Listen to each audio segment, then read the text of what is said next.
नमस्ते सदावत्सले मातृभूमि, जय हिंद दोस्तों। स्वागत है आप सबका टेक्निकल अस्क में। शुरू करते हैं आज के डिफेंस समाचारों को। दोस्तों पहली खबर एलएसी से आ रही है। दरअसल कल के डिफेंस अपडेट में मैंने आपको बताया था कि अमेरिका के जनरल ने चेतावनी जारी की है एलएसी को लेकर, जिसमें कि उन्होंने एक तरह से भड़काने वाला बयान दिया था। लेकिन अब इस बात में चीन की तरफ से भी बयान आ गया है और चीन खुद अमेरिका के इस जनरल के बयान से तिलमिला गया है। खुद चीन ने अमेरिका के सैन्य अधिकारी की आलोचना करनी शुरू कर दी। साफ तौर पर चीन का कहना है कि अमेरिकी अधिकारी भारत के साथ उसके संबंधों को बिगाड़ने की कोशिश कर रहा है। जैसे कि दोस्तों मैंने आपको बोला भी था कि भड़काने वाली कोशिश अमेरिका करता है ताकि उसके हथियार बिकें। तो अब ये इंटेंशन भारत को भी समझ में आती है और उधर चाइना को भी, क्योंकि चाइना डायरेक्टली भारत से लड़ नहीं सकता है। और अगर हालात बढ़ते हैं लड़ाई वाले तो ऐसे में चीन को बहुत बड़ा नुकसान भी होगा और चीन यहाँ पर हर चीज़ को बारीकी से गौर कर रहा है। ये नहीं चीन ने कहा कि अमेरिका आग में घी डालने का काम कर रहा है और खुद चाइना अपने मुद्दों को सही तरीके से भारत के साथ सुलझाने की काबिलियत भी रखता है। दोस्तों अगली खबर की बात करते हैं तो भारत बांग्लादेश बॉर्डर को लेकर आ रही है। दरअसल दोस्तों भारत बांग्लादेश की सीमा पर अब ड्रग्स, हथियार और गोला बारूद की जो तस्करी है, इसके साथ साथ मवेशियों की भी जो तस्करी होती है वो लगातार बढ़ती जा रही है। और इसी को देखते हुए सीमा सुरक्षा बल ने 4096 किलोमीटर लंबी भारत बांग्लादेश सीमा पर अपनी गश्त तेज कर दी है। खुद बीएसएफ के अधिकारी भी कह रहे हैं कि गोला बारूदों की तस्करी करना और सीमा पर ड्रग्स पहुंचाना एक बड़ी चिंता का विषय बन चुका है। दोस्तों अगर बात करें हथियारों और गोला बारूदों की जब्ती का, तो बीएसएफ ने भारत बांग्लादेश सीमा की सभी सीमाओं से कुल 9706 हथियारों और गोला बारूदों को जब्त किया है। हथियारों और गोला बारूदों की बड़ी खेप 2020 में मिजोरम और कच्छार सीमा से मिली थी। दोस्तों अगली खबर भी एलएसी से आ रही है। जिस तरीके से चाइना बुनियादी ढांचों का निर्माण कर रहा है एलएसी पर, ऐसे में नजर तो रखने की खास जरूरत ही है उसके ऊपर। और ऐसे में अब भारत और अमेरिका दोनों मिलकर 9 से 10,000 फीट की ऊंचाई पर एक साथ सैन्य अभ्यास भी करेंगे। बता दें कि भारत अमेरिका का ये जो संयुक्त युद्ध अभ्यास होगा, ये दोनों सेनाओं के बीच इंटर ऑपरेबिलिटी, जॉइंटनेस और सैन्य तत्परता को बढ़ाने के लिए किया जाएगा। दोस्तों ऐसा ही अभ्यास भारत और अमेरिका ने पिछले साल अलास्का में भी किया था। दोस्तों बढ़ते हैं अगले अपडेट की तरफ, जो कि जेट इंजन निर्माण को लेकर आ रही है। दरअसल रक्षा मंत्री राजनाथ सिंह भारत के सबसे महत्वपूर्ण इंजन प्रोग्राम की समीक्षा करने वाले हैं अगले हफ्ते, जिसमें कि 125 किलो न्यूटन थ्रस्ट क्लास का इंजन बनाया जाना है भारत के भविष्य के AMCA प्रोग्राम के लिए। हालांकि इंजन निर्माण के लिए ब्रिटिश फर्म रॉल्स रॉयल्स भी भारत के साथ मिलकर इन इंजनों का निर्माण करना चाहता है, लेकिन बहुत हद तक ये बात तय है कि भारत अब फ्रांस के साथ इस डील को करने वाला है। हालांकि दोस्तों अब फ्रांस इंजन निर्माता साफ्रान भारत से 1 बिलियन यूरो मांग रहा है, जिसके पीछे की वजह यह है कि वो भारत को इंजन की तकनीक साझा करेगा। और ये जो नया हाई थ्रस्ट इंजन होगा, इसका इस्तेमाल AMCA के लिए तो होगा ही, साथ ही फ्रांस के फ्यूचर कॉम्बैट एयर सिस्टम में भी किया जाएगा।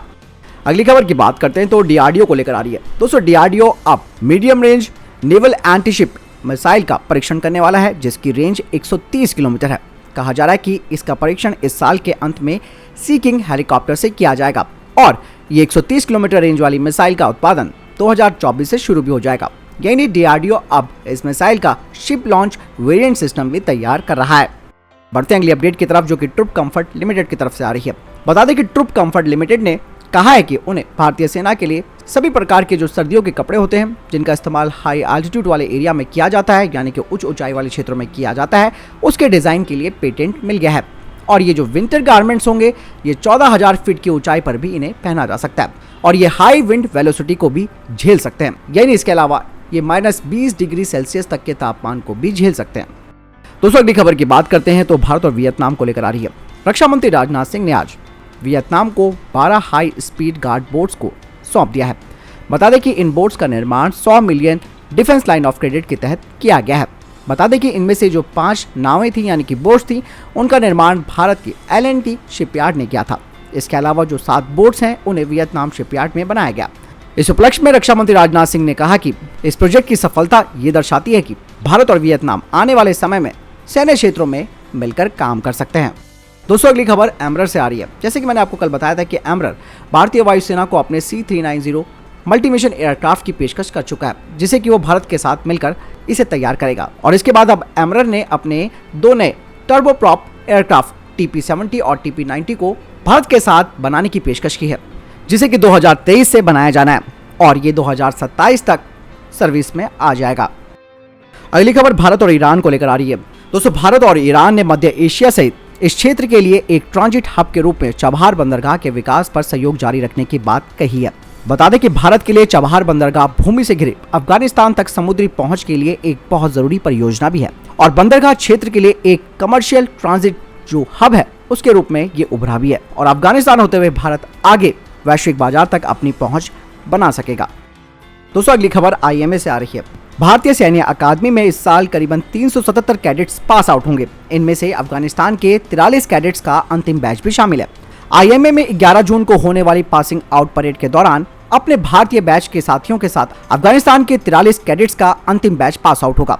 दरअसल पिछले साल अगस्त में जब से तालिबान सत्ता में आया है, अफगान राष्ट्रीय सेना का अस्तित्व ही समाप्त हो गया है। हालांकि अफगानिस्तान के जवानों ने कहा कि वे कहां जाएंगे और कैसे जाएंगे, इस बारे में भारत सरकार की तरफ से अभी तक कोई जानकारी उन तक नहीं पहुंची है। फिलहाल पूरा ध्यान इस वक्त आईएमए की परेड पर है और आगे का फैसला भारत सरकार तय करेगी। दोस्तों अगली खबर की बात करते हैं तो वो आ रही है जम्मू कश्मीर से। जम्मू कश्मीर में अमरनाथ के दौरान यात्रियों की सुरक्षा को लेकर सुरक्षा एजेंसियां लगातार अलर्ट मोड पर है और किसी भी तरीके की अनहोनी को टालने की कोशिश में है। लेकिन यहाँ पर सबसे बड़ी दिक्कत इस वक्त ये आ रही है कि इस यात्रा के दौरान यानी कि इस पवित्र यात्रा के दौरान आतंकी चुंबक बम यानी कि स्टिकी बॉम्ब्स का इस्तेमाल कर सकते हैं, जो कि एक बड़ी टेंशन बन चुकी है। बता दें कि ये यात्रा इस महीने के अंत में शुरू होगी। हालांकि यहाँ पर कुछ स्पेशल गैजेट्स भी तैनात कर दिए गए हैं। सुरक्षा कारणों से इनका नाम नहीं बताया जा रहा है, लेकिन कहा यह जा रहा है कि ये जो गैजेट्स हैं ये इजराइल के द्वारा तैयार किए गए हैं। इसके अलावा तीर्थ यात्रा के दौरान ड्रोन की संख्या भी निगरानी के लिए काफी बढ़ाई जा रही है। अनुमान है कि करीबन 50 से अधिक ड्रोन्स का इस्तेमाल अकेले पहलगाम और बालटाल के जुड़वा मार्गों पर किया जाना है। तो दोस्तों ये थे अभी तक के टॉप डिफेंस और स्पेस अपडेट। वीडियो के संबंध में कोई प्रश्न जवाब है, आपका कोई सवाल है, कमेंट सेक्शन में लिखकर जरूर पूछ सकते हैं। मिलता हूं वीडियो के साथ, चैनल जरूर सब्सक्राइब कीजिएगा। जय हिंद, वंदे मातरम।